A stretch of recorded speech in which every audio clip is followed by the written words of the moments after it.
பாரதிய ஜனதா கட்சியின் தமிழக தலைவர் தமிழிசை சவுந்தரராஜனுடைய பேச்சை கேட்கலாம். மத்திய அரசு மூலமா தமிழகத்துக்கு கிடைக்க இருக்கிற நன்மைகள் தடைபடுறதுக்கு காரணம் மாநில அரசு தான் குற்றம் சாட்டுறாங்க தமிழிசை. அதோட தமிழகத்திலையும் தாமரை ஆட்சி நிச்சயம் மலரும்னு உறுதியா சொல்றாங்க. கேட்போம். தமிழக மக்களுக்கு நல்ல திட்டங்களை கொண்டு வருவதற்கு முயற்சி செய்தோம். எல்இடி பல்பு திட்டம் என்று ஒரு திட்டத்தை மத்திய அரசு கொண்டு வந்தது. இந்த பல்பை மட்டும் நாம மாட்டினா ஒரு நாளைக்கு 1 கோடி ரூபாய் நமக்கு மிச்சமாகும். ஆனா அதை இவர்கள் செய்யாமல் மெட்ராஸ் கார்பரேஷனுக்கு அவங்க டெண்டர் விடுறாங்க.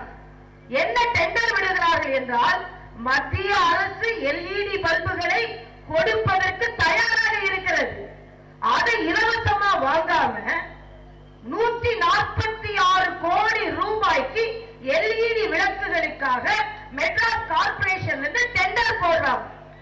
ஏன் டெண்டர் போடுறாங்கன்னா, மத்திய அரசிடம் இருந்து எல்இடி விளக்குகளை வாங்கினால் கமிஷன் வராது.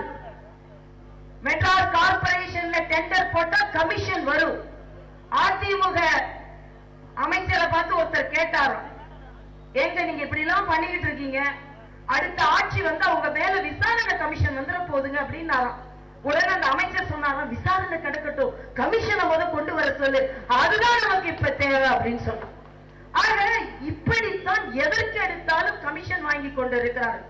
அது மட்டுமல்ல, மத்திய அமைச்சர் முதலமைச்சரை பார்க்க முடியாது என்று சொல்லிக் கொண்டிருக்கிறார் என்றால், ரோடு போட முடியவில்லை, ரயில்வே திட்டங்களை கொண்டு வர முடியவில்லை, குளச்சல் துறைமுகம் கொண்டு வர வேண்டும் என்றால் அதற்கும் ஒரு முட்டுக்கட்டை, நெடுஞ்சாலைத்துறை நாங்கள் போடுகிறோம் என்றால் அதற்கும் ஒரு முட்டுக்கட்டை. இன்றும் சொல்கிறேன், இந்த நாடு உருப்பட வேண்டும் என்றால் தமிழகத்திலும் பாரதிய ஜனதா கட்சி ஆட்சிக்கு வந்தே ஆக வேண்டும். அப்பொழுது அந்த நாடு உருப்படும். ஏன்னா ரோடு போடுறது, ரோடு எப்படி இருக்கு பாருங்க. சென்னையில் மழை வெள்ளம், எல்லோரும் தத்தளித்தோம். காரணம் என்ன? அடிப்படை கட்டமைப்பு இல்லாத ஒரு மாநகரம். வீடுகள் எல்லாம் குளங்களாக மாறின. ஏனென்றால் குளங்களுக்குள்ளே வீடுகள் கட்டப்பட்டதனால் வீடுகள் எல்லாம் குளங்களாக மாறின. எல்லாம் கமிஷன், எதற்கெடுத்தாலும் லஞ்சம், எதற்கெடுத்தாலும் ஊழல், எதை பற்றியும் கவலைப்படாமல்.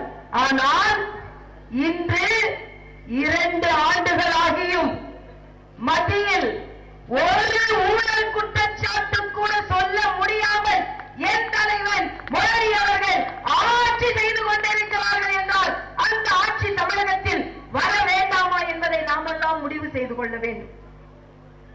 ஆக திமுக ஆட்சியும் பார்த்தாச்சு, அதிமுக ஆட்சியும் பார்த்தாச்சு. பாண்டவர் கூட்டணி, அதை பற்றி நாம் கவலைப்பட வேண்டாம். ஆண்டவர் கூட்டணியாக என்றுமே அவர்கள் வர முடியாது. நிச்சயமாக அதை பற்றி கவலைப்பட வேண்டாம். பாமகவை பற்றி ரொம்ப நாம கவலைப்பட வேண்டாம். காங்கிரஸ் திமுக கூட்டணி ஏற்கனவே புறக்கணிக்கப்பட்ட கூட்டணி. அதனால்தான் நான் சொல்கிறேன், தமிழகத்தில் சூரியன் உதிக்கிறதோ இல்லையோ, இலைகள் துளிர்க்கிறதோ இல்லையோ, கைகள் உயர்கிறதோ இல்லையோ, தாமரை நிச்சயம் மலர்ந்தே தீரும். அதுதான் தமிழகத்திற்கு நல்வாழ்வை எடுத்துக் கொண்டு வர முடியும்.